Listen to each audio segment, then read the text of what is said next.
Capítulo 14. La cifra. Así como quedó flotando en el imaginario colectivo la idea de que apócrifo quería decir falso, cuando en realidad se trata de una palabra griega que alude al acto de esconder algo lejos del alcance de los demás, de la misma manera quedó instalada la imagen de Apocalipsis como fin del mundo, como calamidad catastrófica en el acabose de los tiempos, cuando en realidad significa algo completamente distinto. Apocalipsis viene también del griego, el idioma en que se escribió enteramente el Nuevo Testamento, y se compone de apo, que como sustantivo significa lejos, y como verbo alejar, y kaliptein, que como verbo significa velar, ocultar, y como sustantivo significa velo. Apocalipsis, entonces, es alejar el velo, revelar.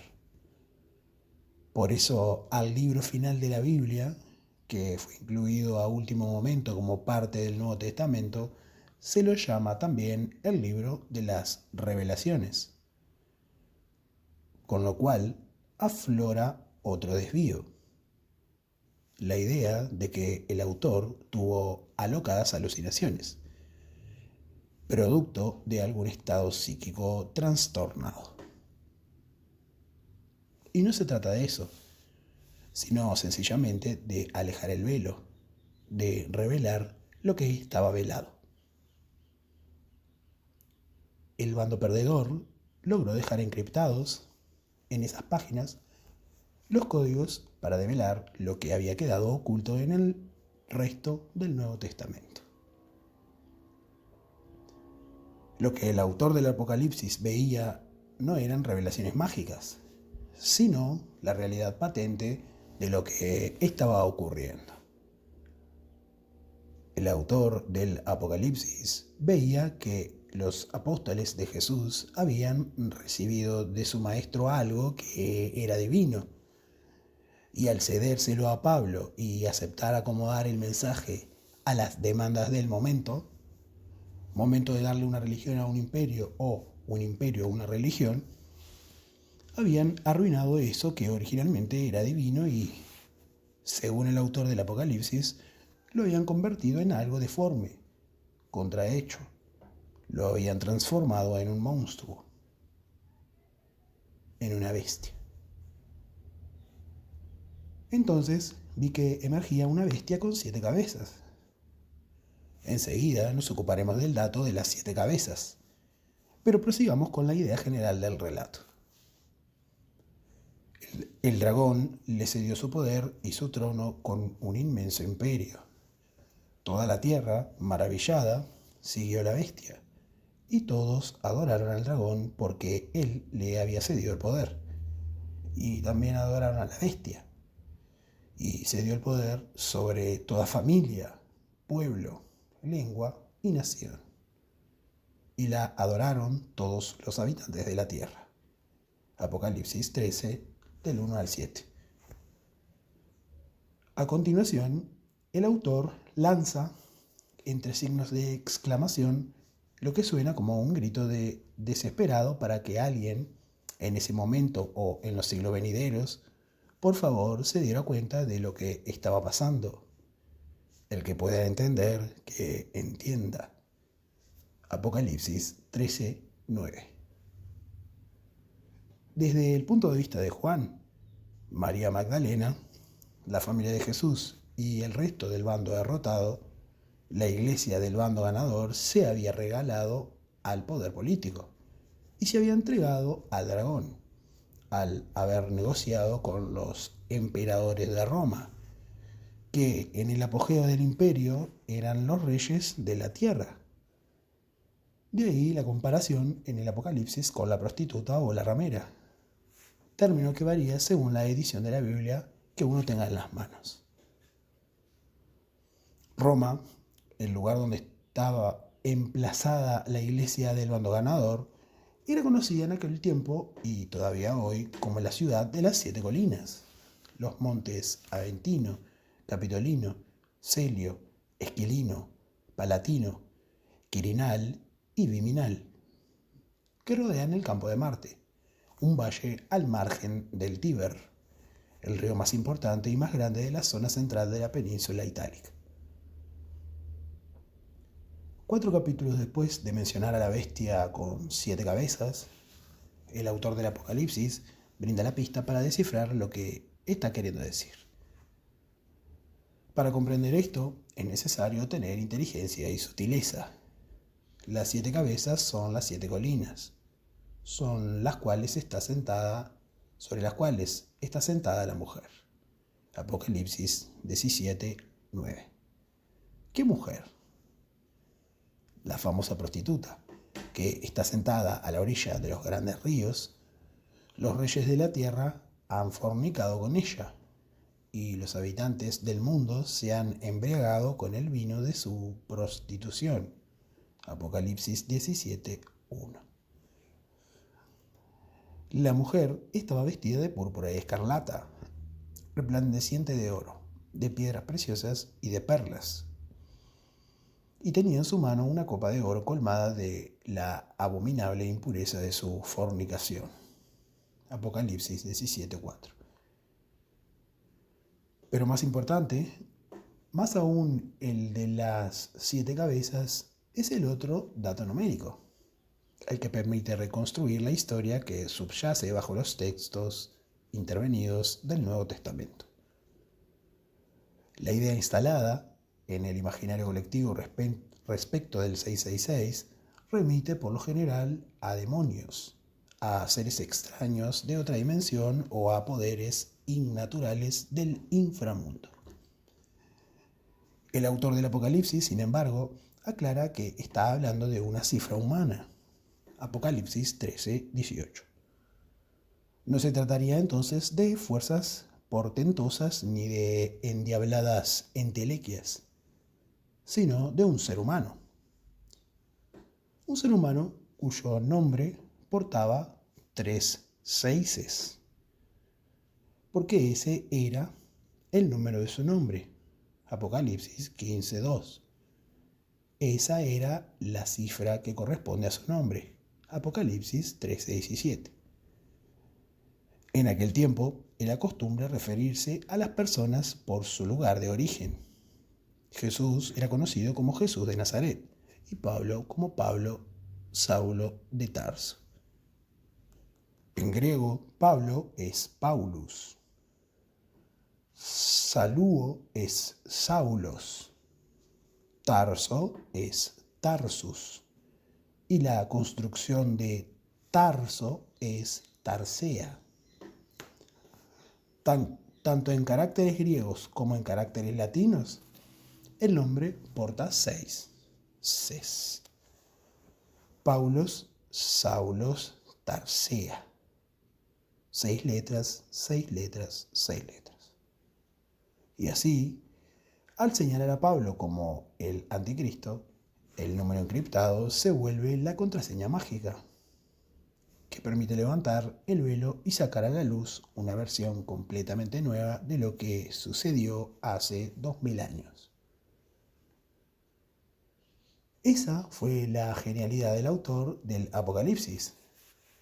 Haber dejado un número, una sencilla cifra que resolvía todo y posibilitaba conocer la historia desde el punto de vista del bando perdedor.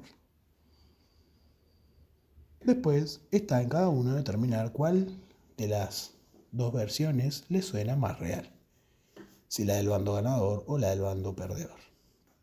Y al final, la verdad seguramente resida en un terreno intermedio, que es tarea de cada uno explorar. Pero al menos al autor del Apocalipsis se aseguró de que fueran escuchadas las dos campanas. ¿Quién es el autor del Apocalipsis? Ese también es territorio de especulación.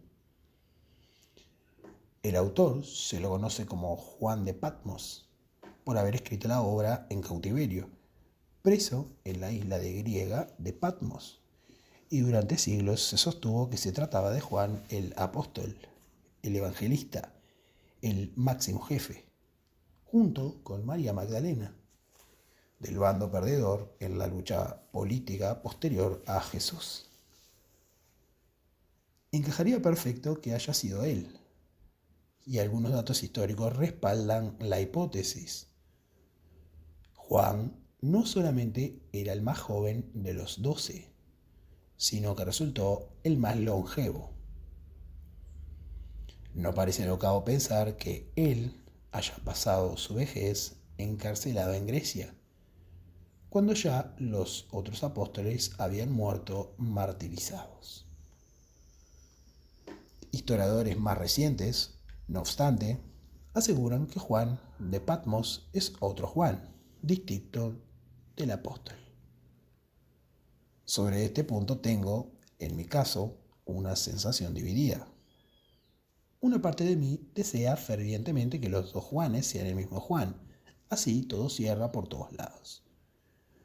Pero al mismo tiempo noto demasiada disimilitud en la forma de escribir entre el Evangelio de Juan y el Apocalipsis, como para creer con absoluto convencimiento de que se trata del mismo autor. De todas maneras, si no es Juan, es alguien evidentemente alineado con el bando perdedor, lo cual explica por qué estaba preso. La presencia del Apocalipsis, por otra parte, tal vez explique por qué el bando perdedor aceptó que se incluyera en el Nuevo Testamento su libro de cabecera, el Evangelio de Juan. Acceder a esa inclusión era una forma de legitimar el Nuevo Testamento, de darle la apariencia de que reunía las voces de ambos partidos. Al asentir la inserción, además, se despejaba el camino para que el Evangelio de Juan fuera alterado y modificado. ¿No habría sido políticamente más inteligente retirarse, automarginarse y así no validar la compilación de textos del bando ganador y de paso mantener la impecabilidad de los documentos propios? Resulta factible imaginar que, al conseguir, a último momento, que el Evangelio de Juan no formara parte del Nuevo Testamento por sí solo, sino acompañado por el Apocalipsis, el bando perdedor apostará a que algún día fuera revelada la historia que el partido rival iba a ocultar y pudiera rescatarse el verdadero mensaje que Juan había intentado originalmente transmitir en su Evangelio. Durante los siguientes siglos, los integrantes del bando perdedor fueron mermando en número, para terminar en lo que podría considerarse una completa desaparición. Hubo algunos rebrotes en Europa que fueron cercanos por el bando ganador, cercenados por el bando ganador, cuyo poder se extendía, al tiempo que se politizaba y militarizaba, con estados pontificios, ejércitos sacros y papas guerreros. Los filósofos y librespensadores, que no podían dejar de expresar su estupor al observar la incongruencia entre las acciones de la Iglesia y las enseñanzas del maestro al que esa institución decía representar, eran tachados de herejes e impíos. Sus libros fueron prohibidos, quemados, algunos perdidos para siempre.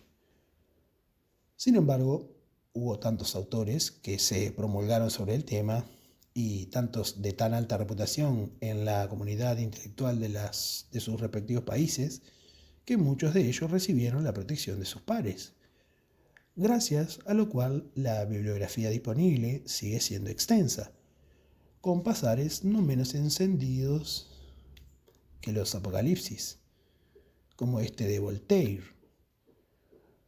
Nuestro asombro sube de punto cuando vemos a los padres de la Iglesia adoptar falsedades y apoyarse en ellas para defender su secta.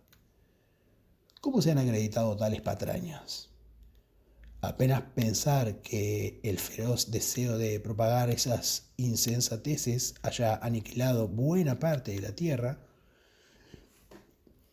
¿Cómo han podido causar tantos males, tantas guerras civiles, encender tantas hogueras y hacer correr tanta sangre?